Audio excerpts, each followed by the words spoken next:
evening. Thank you.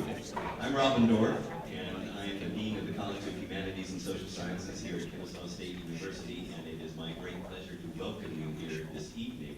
I'm not going to take up much of your time because that's really just my job, is to say welcome on behalf of our college, on behalf of Kennesaw State University. And I usually say on behalf of the president, Dan Papp, but the president is with us this evening. Thank you, Dan, for being here. And thank all of you for being here. This is the second event, I think the second presentation, I would say lecture, but they're a little more interactive. I think they're just simply a lecture series, and I'm going to let Norman come up in just a minute and say a little bit more about the series itself. But we're so excited to have this, and certainly here in the second year. This was a bit of an event. Most of you know we lost the first battle, which was the winter, what we call it, winter 2, I guess, the second storm. But at least we had enough of a warning that our speaker, who we were talking earlier, said, I may never have gotten here. I said, oh no, you would have gotten here. Nobody else would have come, and you would have gotten home for several days. So we're thrilled. And actually, it reminds me, basketball season, for those of us following college hoops, just ended. We have launched the baseball season, and what better timing could this be than for our speaker to be here this evening and share with us observations on the victory season. And it's such a very interesting, and I think intellectually interesting, but also just sort of from an entire human perspective, to have the topics interwoven the way they are. And I know our speaker's going to do a great job tonight because I've had sort of a few understand, but I'm looking forward to it. And with that, again, I would just like to say thank you very, very much. And I want to ask Norman Radow to come up, but I want to say thank you, Norman, for making this possible in the very first place. And it is really an honor for all of us to be back for year number 2. We look forward to many more years afterwards. So, Norman, please. Thank you all very much again for coming.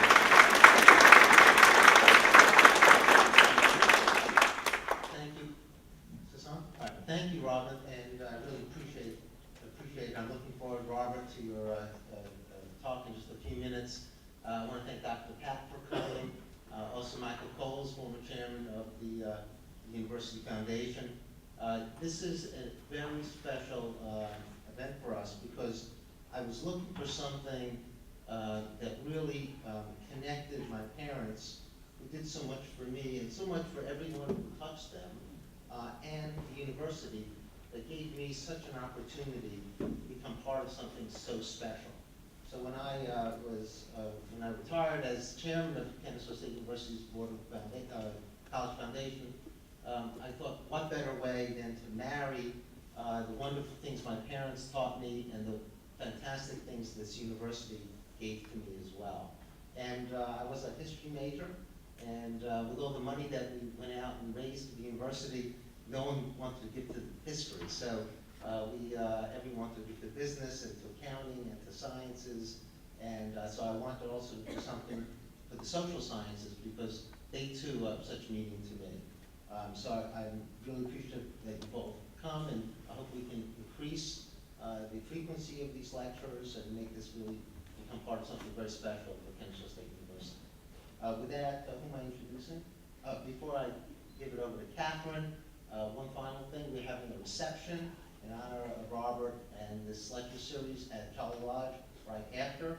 So please walk on over and be our guest. We'd love to have you. It's going to be a lot of fun.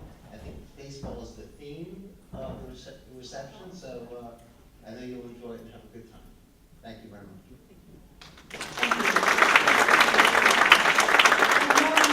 had such a good start to the series last year, and it was such a pleasure to have your parents, Paul and Beverly, with us, and we're sorry that they're not here with us tonight.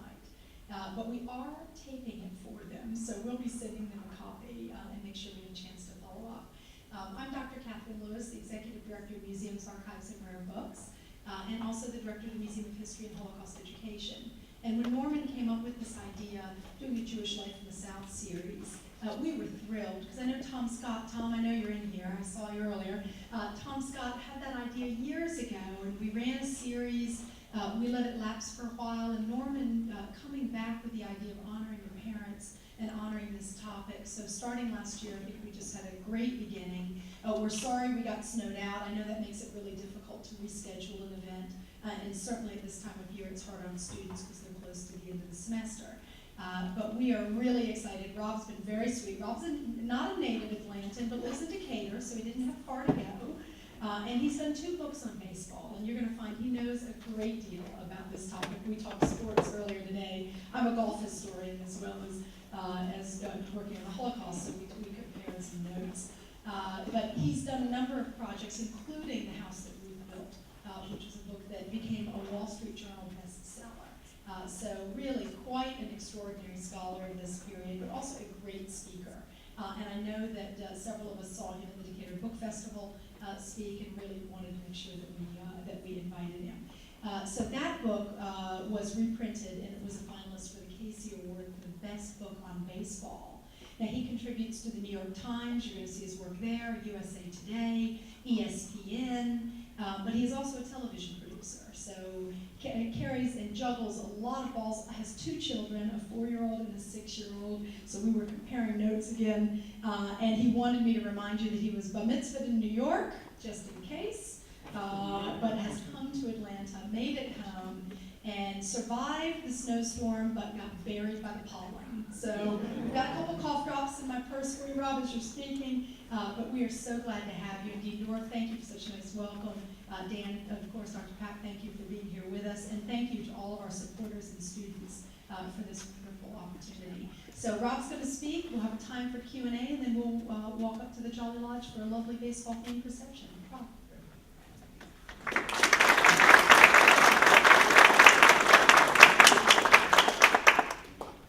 I did get buried by the pollen, as I'm sure all of you did too. So if I'm a little nasal, I apologize in advance, but as I say in the big leagues, you got to play hurt. So here we go. The victory season. Can everybody hear me okay? Is level okay? Just to make sure before we start. 1946 is what we're talking about in terms of the victory season. But to really understand what went on after the war ended, we have to go back and talk a little bit about World War II and what was going on in terms of baseball, and of course the Jewry who were taken in the Holocaust. Baseball in World War II was bereft of its players. 500 players went into the service who essentially traded one uniform for another. The game went on in America at the behest of President Roosevelt at the time, said it was going to be good for morale. He didn't want the game to end. But it wasn't anywhere close to the baseball that fans had gotten to know in 1941, one of the great seasons of all time. After that, it became what one writer described as the fat man against the tall man at the company picnic. And this player was really emblematic of baseball in World War II. His name was Pete Gray. Yes, he only has one arm. No, he did not lose it in the war. He lost it as a boy in a farming accident. But you know, the fact that he played Major League Baseball with just one arm for the St. Louis Browns was actually halfway decent. That should tell you a little bit about the quality, the level of play. Fans who were so used to seeing the great players, Stan Musial, Ted Williams, those guys, had to deal with a much lower standard of baseball during the war. But before we get back to America, let's go overseas and talk about what was going on there. So before we talk about the man and the kid, we'll talk about the Übermenschen, the Nazis. As Indiana Jones would say, I hate these guys. They're familiar pictures to anybody who's seen Lenny Riefenstahl's movies. This is all stuff going on at the Hitler Youth Stadium, the Stadion der Hitlerjugend, in Nuremberg, Germany, the spiritual home of Nazism. And of course, they paraded around and spouted out their anti-Semitic hate and their various theories on taking over the globe. By 1945, the American Army had, of course, conquered Nuremberg and repurposed this stadium. So this is Hitler Youth Stadium as it looked in the late 30s. By 1945, it was being used as an intramural athletic field. Once the war was over, you had hundreds of thousands of soldiers milling around Germany, heavily armed. First thing they did was to liberate the breweries, so they were partaking as much as they could. It was a dangerous situation, basically. So the powers that be decided to, let's get them run off some of this excess energy they have by playing sports. Baseball, of course, being first and foremost, because that was the national pastime, and all the guys loved to play it. So they wound up playing a huge tournament, an Army Armed Services tournament, in the Hitler Youth Stadium right there. So this and this picture from 1945 are exactly the same place. You can sort of see the detail actually being the exact same place. So you can imagine the reaction of Hitler and Goebbels and all the boys coming back in 1945 in the fall and seeing the American national pastime being played on very soil that they considered wholly Nazi, the spiritual home of Nazism. So the guy in charge of this intramural apparatus was this man, Harry Walker, who was a outfielder for the St. Louis Cardinals. Harry the Hat, they called him. He used to play with his hat nonstop like that, drove everybody crazy. He was in the Army, he was a recon scout, which basically meant that he drove around in a Jeep behind enemy lines looking for trouble, and found it quite a bit. He won a Purple Heart, Silver Star, several other awards, and killed quite a number of German soldiers during the war. And when hostilities came to an end, the Army, the brass came to him and said, Harry, you're the major leaguer here, put this together. So he gathered up as many of his buddies he could, guys who played Major League Ball and minor league ball, top minor league ball, and put them all together on one team, his team, so he could win this big tournament they were putting together, the inter-Germany portion of this great apparatus that they were put together. They were the 71st Division, Red Circlers, as you can see, the red circle, that was their insignia. They had a lot of stars. Their main pitcher was this guy, looking very casual after the war. Ewell Blackwell, his name was, the whip, they called him. So he delivered the ball like that, cracked like a cracking of a whip. And he threw a no-hitter in the deciding championship game of this Germany tournament that they were putting on. And the 71st Division won. And somebody said, hey, why don't we play the best team from France and make it a real, true European theater of operations World Series? They said, good idea, let's do that right here in the Nuremberg Stadium. And over in France, they didn't have anywhere near the manpower that they had in Germany at the time. And the guy who was in charge of that was this guy, Sam Mayhem, a Jew from Brooklyn. Subway Sam, they called him. And he was born to Syrian parents. He was a Syrian Jew. Arabic was actually his first language. And he had a law degree. When the press got a hold of that, they used to say things like, he's the attorney who files injunctions on enemy batteries, things like that. Unfortunately, he was laughed out of court quite often because he really wasn't all that great of a major league pitcher, let's face it. He was kind of a journeyman. At one point, he said that he was in the egregiously anonymous position of pitching batting practice to the batting practice pitchers. That's how very unblemished he was. But here he found his calling in France after the war ended. He had joined the Army, he was in administration, and he was working with the victorious side there, and somebody said to him, Sam, put together a team for us, and we're going to go play this team in Germany. So he did. It was the Overseas Invasion Service Expedition All-Stars was the name of the team. Kind of a mouthful here. OISE All-Stars. And as I said, they didn't have much manpower, so it was kind of a ragtag group. They had, a bunch of semi-pro players and sandlot guys, but they did have a secret weapon, and that was to be seen at the bottom right in this team photo. Two Negro League Hall of Famers. Leon Day, the pitcher on the end, played with the New York Eagles, fantastic curler. And next to him, Willard Brown, Home Run Brown, they call him. He actually hit the first ever home run hit by an African-American player in the American League in 1947. They also called him Sonny Brown because he didn't like to play when it was overcast. So only liked the sunshine. But these two guys made this a formidable team, much more formidable than they would have been otherwise. So they went to Nuremberg to play this best of 5 European Theater of Operations World Series. And you can imagine the scene. 50,000 soldiers came from all across the theater, sitting in the sunshine. Armed Forces Radio was there to broadcast the game. And the soldiers were eating peanuts and drinking beer and sitting in the sun and really reliving a part of Americana that had been denied them for the past few years. And they were also looking ahead to think about what they were going to live in a world without war. And it was also an out-of-town preview of what was about to come over the horizon for Major League Baseball integration. So here was the very first really on-field product where black players were playing alongside white players. And they won. They upset the 71st Division in this big upset at the time. Leon Day in the 5th game relieved Sam Mayhem, scored the tying run. Willard Brown knocked in the winning run. And shockingly enough, this team, this ragtag team, beat this all-powerful assemblage. They went back to France and had a big buffet, a big fat dinner for them. And the two black players sat down right next to their teammates, their white teammates, and chowed down, something that, of course, would be denied them back in America at the time. So it's really a fascinating little sidelight of history. And the player, Harry Walker, who put the team together for the 71st Division, middle row, 5th over from the left, that's him, sharp profile. He went back to the St. Louis Cardinals after the war, and he wrote in his memoir that you know, it was just an exhibition series, but he was really shocked at how much it bothered him. He had come up in the ninth inning and had a chance to win the game for his team, and he was popped up by Leon Day.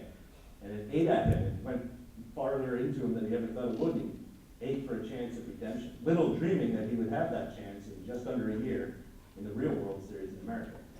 But that's getting ahead of ourselves. We'll go back to that in a minute. So we can't really talk about baseball and World War II and Judaism without getting a little bit of this guy. His name is Mo Berg. I don't know if anybody here is familiar with that name. The originator of the phrase, good field, no hit. Mo is a very learned scholar and a wonderful teammate, an outstanding defensive catcher, just not good with the bat. They used to say about him, he spoke a dozen languages and couldn't hit in any of them.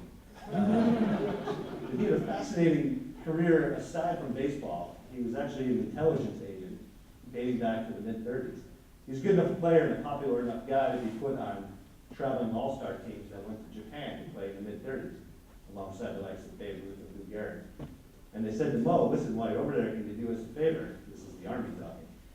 He learned Japanese on the boat ride over, which gives you some inkling to his intelligence, and took a camera and slipped away from the all-star tour in various cities in Japan, talked his way into buildings, went up to the rooftops and took photographs of the various military installations, docks, buildings, whatever he could.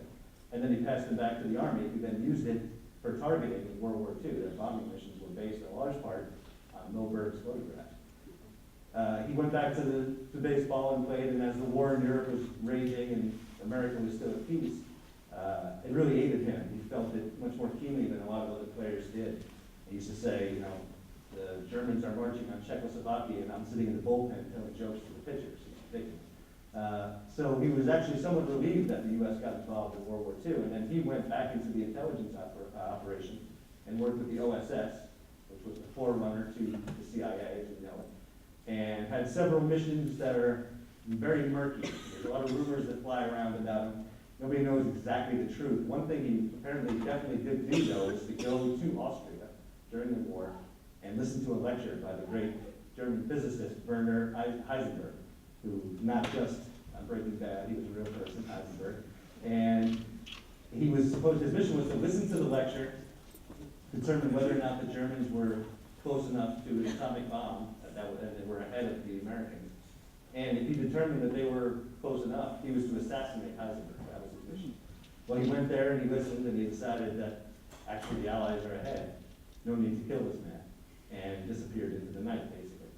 And that was kind of the life that Mo Berg led. You know, a very public life as a baseball player, but then also a very murky and shadowy life as a ball player. When he came back home after the war ended, he kind of drifted into what we would kind of call now PTSD, post-traumatic stress disorder, and kind of died penniless and alone and a bit crazy. And it's very unfortunate because he's one of the most unique and amazing individuals really ever to play baseball. His story is something you should definitely look up more of beyond what I'm talking about tonight.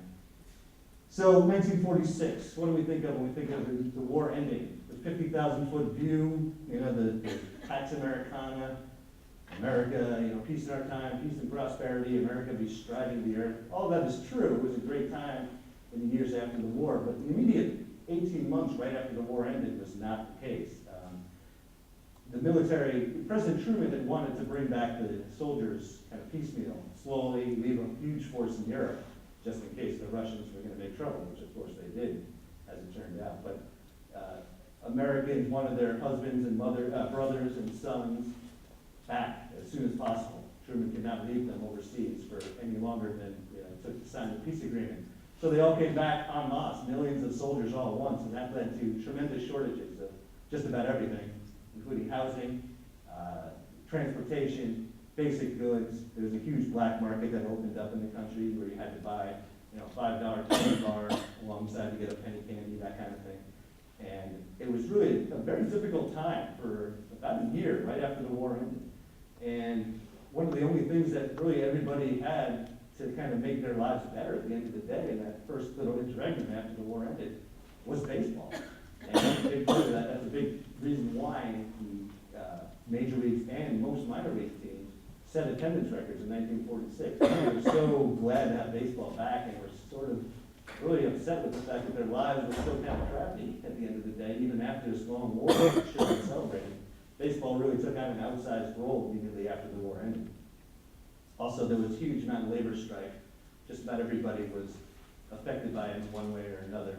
Coal, railroads, steel, telephone operators, coffin makers. Basically, you either knew somebody was on strike or you were on strike yourself in 1946. That's how it worked out. So, in terms of Judaism and the Jews, immediate post-war era, the kind of migration from the city to kind of a larger diaspora had been going on for a few years. But World War II really accelerated the move from the ghetto, the classic images that we're used to a more suburban, let-it-down kind of existence, and of course throughout the 5 boroughs in New York and beyond, everywhere that we think of as being homes of Judaism today. And as well as that, really baseball took on a much larger, more important role in American Jewry, and that was really new. Before the war, when it was really mostly first-generation Jews in America, boxing was really the first and most popular sport. They literally had to fight their way out of the ghetto and became big fans of boxing. As a result, and basketball was probably the #2 sport. The city game, you didn't need much room or space to practice. But after the war ended and really the second generation of American Jewry got much more involved and assimilated into American culture, baseball became by far their favorite sport, our favorite sport.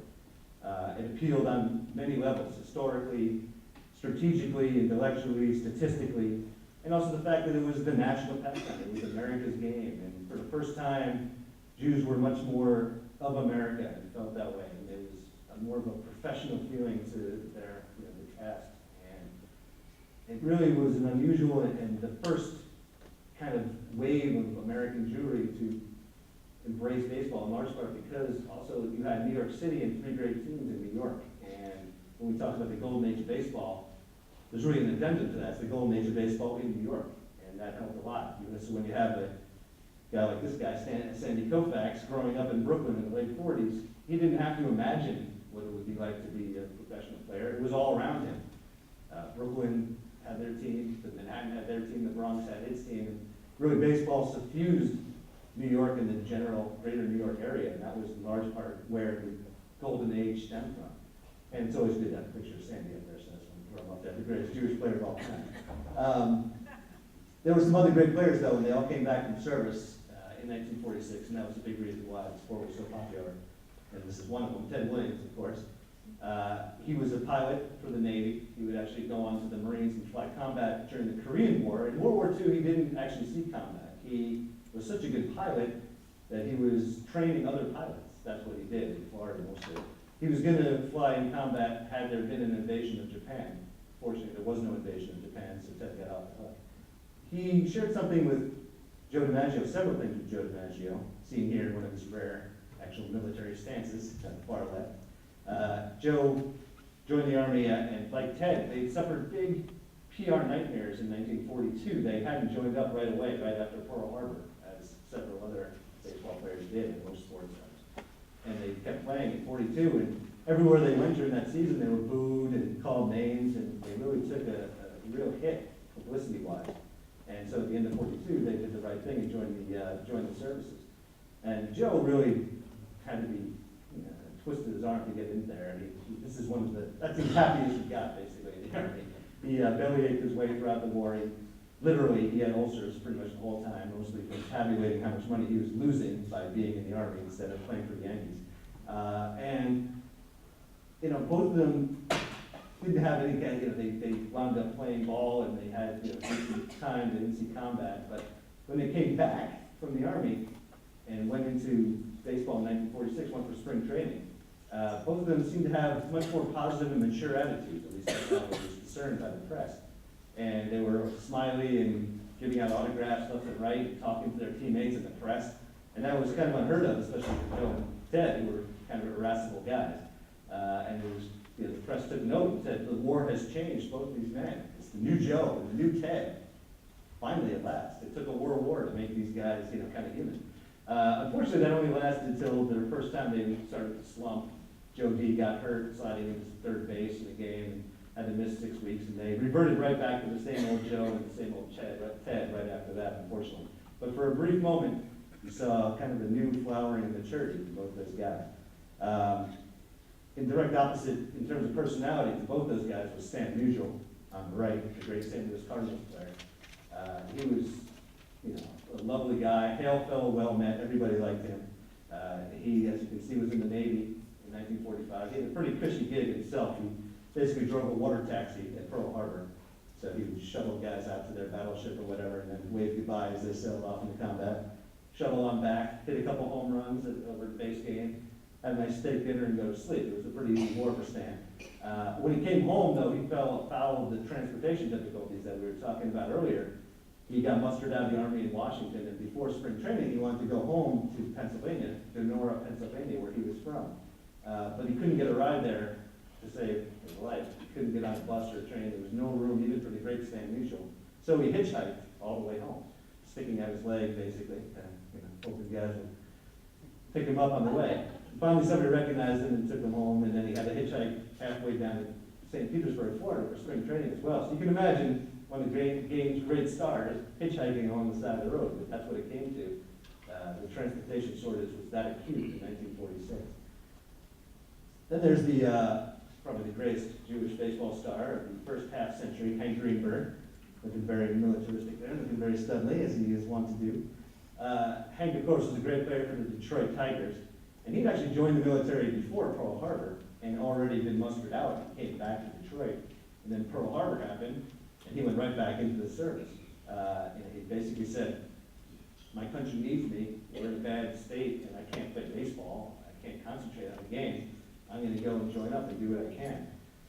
He didn't actually see combat, but he was overseas in China, Burma, India theater, kind of shuttling around, scouting out places where B-29 bombers could use his bases and land, and then kind of organizing the bases while he was there. And he was almost killed in an incident when one of the planes didn't make its takeoff properly, kind of crashed at the edge of the runway. And Hank ran out there to see if he could save the crew,